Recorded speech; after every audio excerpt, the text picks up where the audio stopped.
and welcome back to my channel, or welcome if you are new. In today's video, as you can see, we're going to be going over or planning my July budget. A little thing to get started. I don't feel comfortable sharing our income, so there is a spot for it, but I won't be sharing any of, obviously, the income. And then to kind of like disguise our income, there's a few of the expenses that we don't share, but there is some good details to see, and definitely helpful if you are trying to make your budget or see how other people's budgets go. So like to kind of compare.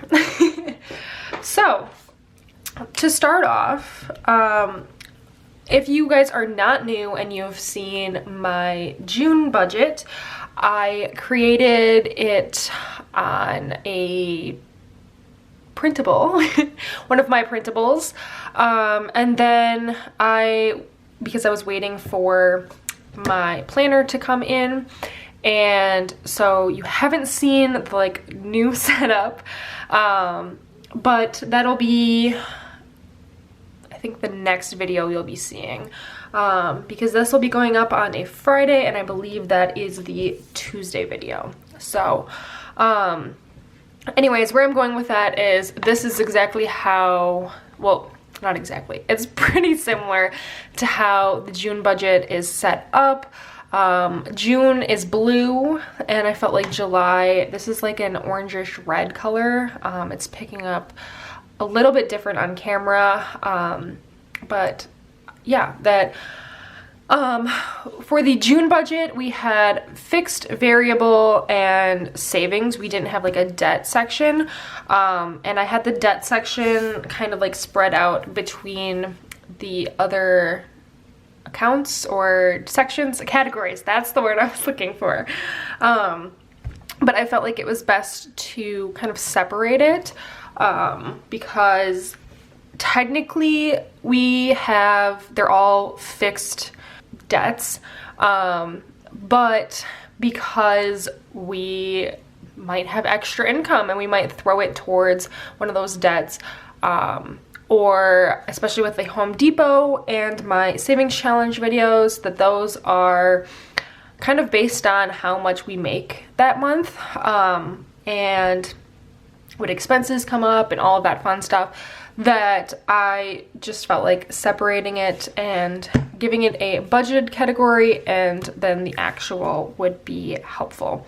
And you'll actually see here in a second with the mortgage thing that I'm going to talk about. So to get started, we have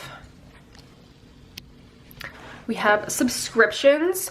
And if you had seen my June budget, that the subscriptions was Hulu, Netflix, and Xbox, because my husband has a Microsoft Gold or something like that membership.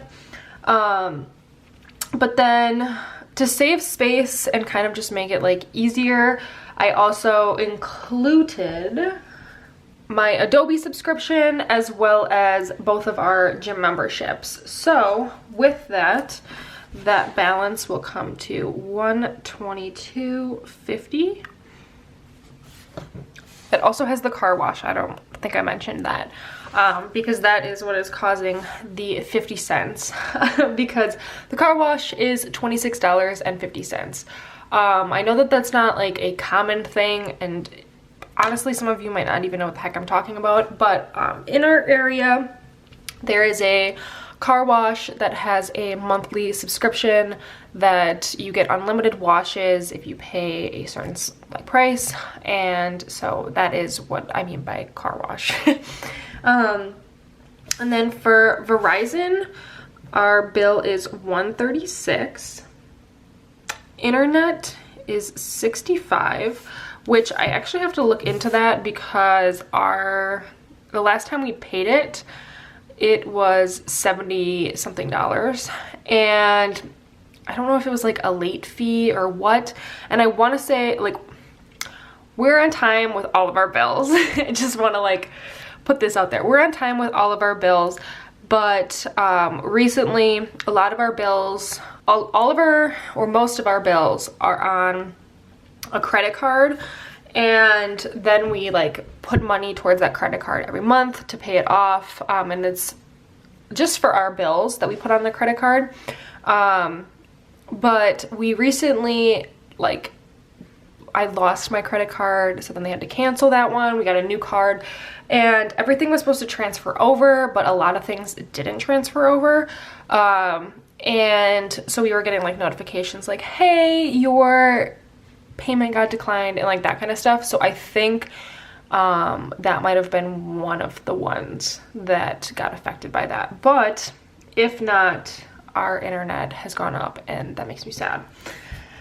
And then we've got gas for our house, which I'm very excited about because it went down. Is going to be $1.16. We have like a average, what is it called? Average monthly payment.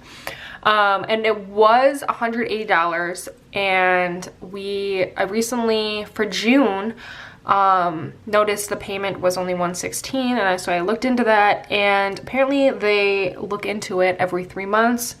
So at least for the next 3 months, it'll be $116. So that is super exciting.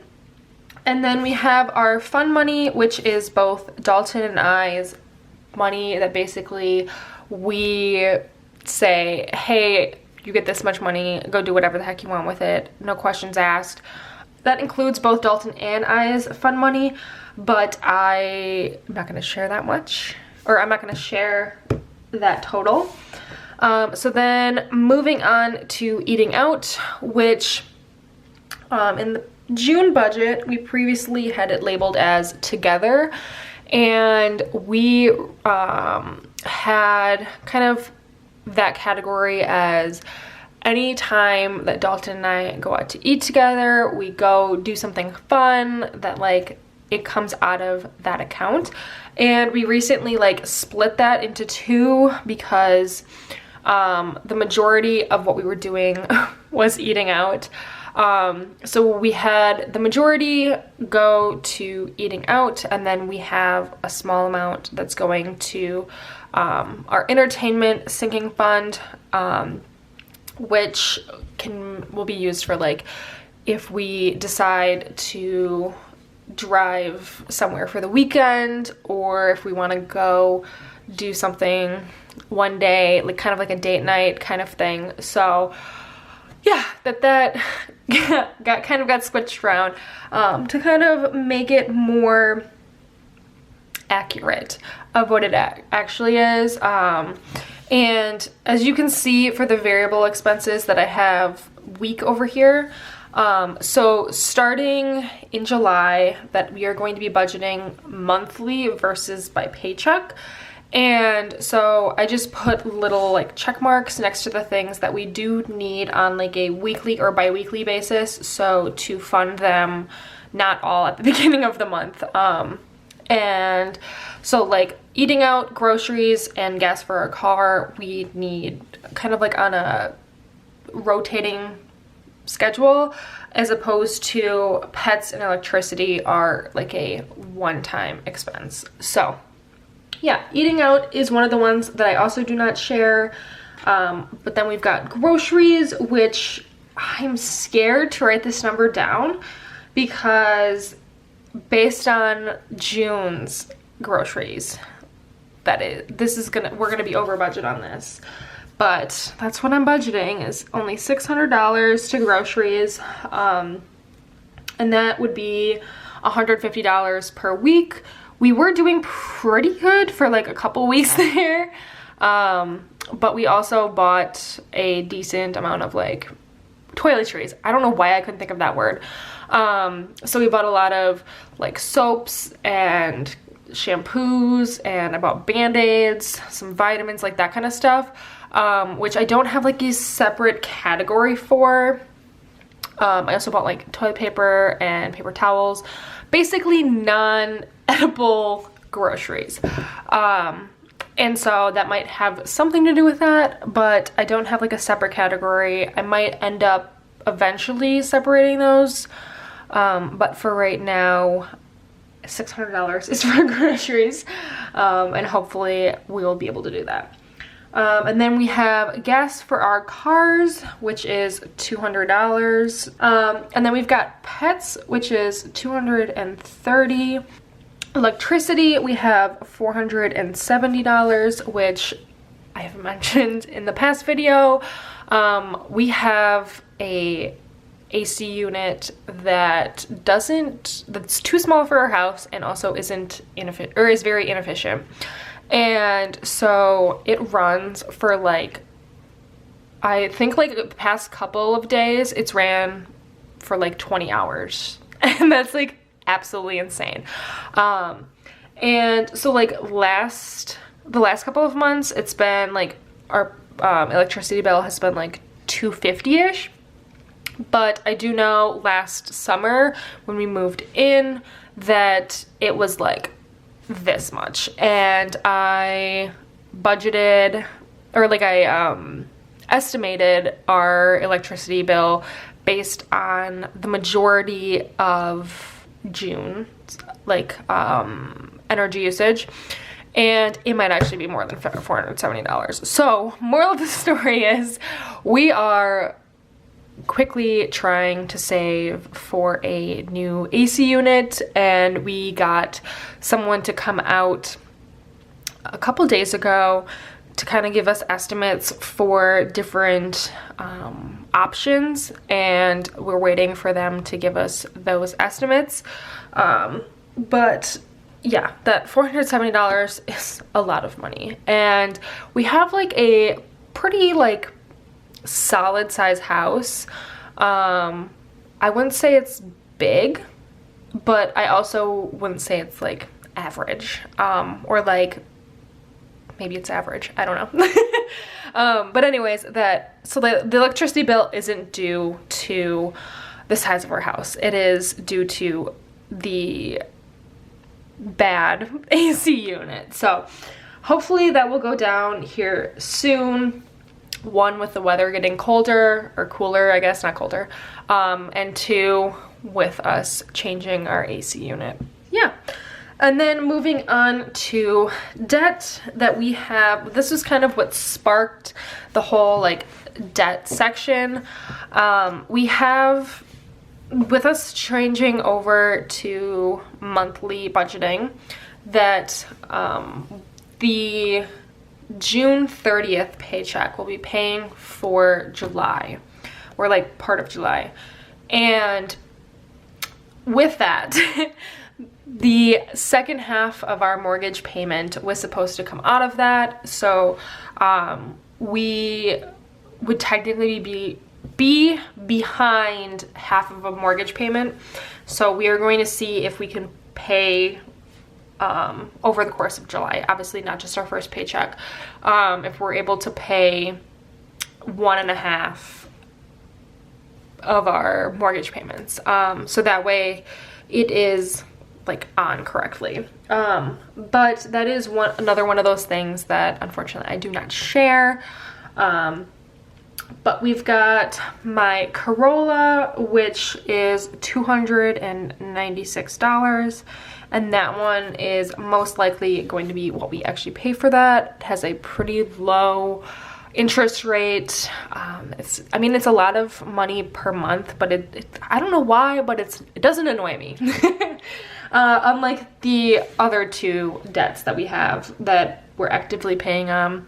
I do have 2 student loans, but those are currently not in repayment, so I'm not going to put them on here. So what I am budgeting for Ashley Furniture, which is probably what we will end up paying unless we have like a large extra sum of money, is $80. And if we have a large sum of money, I want to pay that off completely because, one, it is technically a loan, but it is on a credit card, so it is messing with our credit score, and it's just annoying because of like the credit usage kind of thing, that if it was a loan, it wouldn't be messing with our credit score. It'd actually be helping our credit score because it's going down, but it's hurting it because it's a credit card. It has 0% interest, so like that was what drew us in. But yeah, anyways, that might be more. And what I am budgeting for Home Depot is $760, and that one might also be changing based on if we get paid more or less, because I do pay that bi-weekly, and that is based on how much extra money we have, kind of thing. So then we have retirement. We do save for both Dalton and I in currently a Roth IRA. That is also one of the items I don't feel comfortable sharing, but kind of not a spoiler, but like exciting things to come kind of thing. Our emergency fund. So this is the current goal that we are working on, and I was trying to finish this in June, and I think we will end up doing that, but the weird like how it works out is June 30th's paycheck is technically paying for July, but it would be in June. So I think we'll be able to do to finish this off in June, but it's in the July budget kind of thing. So we are planning on putting $2,000 towards that, which would finish off our goal, because our goal was to save $12,000 towards our emergency fund, and we currently have $10,000 saved towards our emergency fund. We have our sinking funds, which there's a lot of little things in there that at this very moment, maybe down the road, I will feel comfortable sharing, but at this moment, I don't feel comfortable sharing that. And then I'm not going to write it down, which I shouldn't have wrote down the emergency fund either, but I guess we're just gonna have to pay it off, or not pay it. We're gonna have to completely fund the emergency fund, because this is how much we end up putting towards our savings. But I'm not budgeting anything for home improvement, but that is our next goal, and we will be putting any extra or like overtime towards that. So right now there's nothing budgeted, but hopefully at least a little bit will go towards that. So yeah, that is our July budget, and I was kind of hoping that I was able to give you at least one total, but by the looks of it, that is not the case, so I am sorry about that. But yeah, that I am thinking I'm also going to kind of like decorate this a little bit with stickers, just to make it a little more fun, but we shall see. But yeah, this is our July budget, and I hope you enjoyed this video. I hope you got some little tips and tricks, or like got some good information for your budget, or just enjoyed watching how we do our budget. So yeah, so leave me a comment down below what you are working on for July, like what you're targeting for your financial goal, because ours is the emergency fund and home improvement. So yeah, I hope you enjoyed this video, and I will see you in my next one. Bye!